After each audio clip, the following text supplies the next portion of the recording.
Hello, నమస్తే అండి. అందరూ బాగున్నారా? మేము చాలా బాగున్నామండి. వెల్కమ్ టు అవర్ ఛానల్ అండి, షణ్ముఖ ప్రియా వ్లాగ్స్ అండి. ఇవాళ నేను చూపించబోయేది జీరా రైస్ అండి. జీరా రైస్ ఎలా చేయాలో ఏంటో ఒకసారి చూద్దాం రండి. ముందుగా మనం జీరా రైస్ కావాల్సిన పదార్థాలు ఏంటో చూద్దామండి.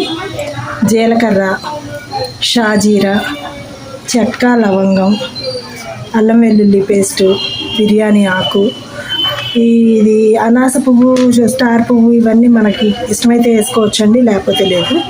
యాలకులు అంటే దీనిలో మసాలా వేసుకోవండి, అందుకని చెక్క లవంగం కొంచెం ఎక్కువ వేసుకున్నా బాగానే ఉంటుంది. చీలికలుగా కోసుకున్న అల్లం పచ్చిమిరపకాయ, కొత్తిమీర, పుదీనా, కరివేపాకు, ఫైనల్గా బియ్యం. ఈ బియ్యం అందరికీ ఎవరికి ఇష్టం వచ్చినట్టు వాళ్ళు వేసుకోవచ్చండి. అంటే నేను మామూలు రైస్ వాడుతున్నాను. పలావ్ రైస్ వాడాలనుకున్న వాళ్ళు పలావ్ రైస్ వాడుకోవచ్చు. ముందుగా బాండీ పెట్టుకుని నెయ్యి ఒక 2 టేబుల్ స్పూన్స్, నూనె కాగాకండి జీలకర్ర, షాజీరా, చెక్క, లవంగం, ఆకు ఇవన్నీ వేసుకుని వేయించుకోవాలండి. ఒక 2 సెకండ్లు. అవి వేగాక చీలికలు కోసుకుని ఉల్లిపాయ పచ్చిమిరపకాయ వేగాక అల్లం వెల్లుల్లి పేస్ట్ ఉంది.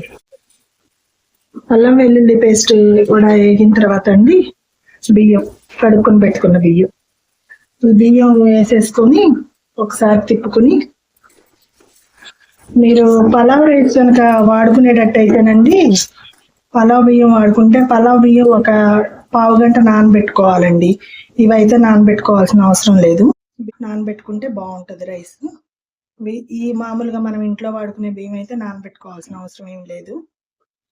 బియ్యం వేసుకున్నాక ముందే కాచి పెట్టుకోవాలండి నీళ్ళు, 1-2 చొప్పున ఆ నీళ్లు పోసేసుకున్నాం. మీరు బియ్యం ఏ గ్లాస్తో అయితే కొలుసుకుంటారో ఆ గ్లాస్తో 1-2 నీళ్ళండి వేసుకున్నాక తగినంత ఉప్పు వేసుకొని కలబెట్టుకొని మూత పెట్టేసుకుందాం. రైస్ నీళ్లు పోసుకున్నాక పుదీనా వేసుకుందామండి, కొంచెం కొత్తిమీర. మీకు నూనెలో వేయించితేనండి పుదీనా, దాని ఫ్లేవరు రైస్లో ఉడికినప్పుడు వచ్చే ఫ్లేవర్ కన్నా తక్కువ ఉంటుంది. నూనెలో వేస్తే వచ్చే ఫ్లేవర్ కొంచెం తక్కువ ఉంటుంది. రైస్లో వేసే ఉడికితేనేమో బాగా రైస్ అంతా పట్టుద్ది, బాగుంటుంది. అన్నం ఎగిరిపోయిందండి, పొడిలాడుతుంది చూడండి. ఇంకా దీని మీద కొత్తిమీర వేసుకొని ఫైనల్గా కొంచెం బాగుంటుంది, ఫ్లేవర్ బాగా పట్టి మూత పెట్టేసుకుని దించేసుకోవటమే. జీరా రైస్కి మంచి కాంబినేషన్ అండి చికెన్ కర్రీ, పన్నీర్ కుర్మా.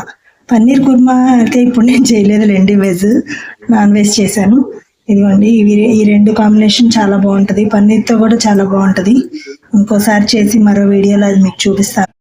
మా వీడియోస్ కనుక మీకు నచ్చుతున్నట్టయితే please like, share and subscribe అండి. మమ్మల్ని సపోర్ట్ చేయండి. Thank you.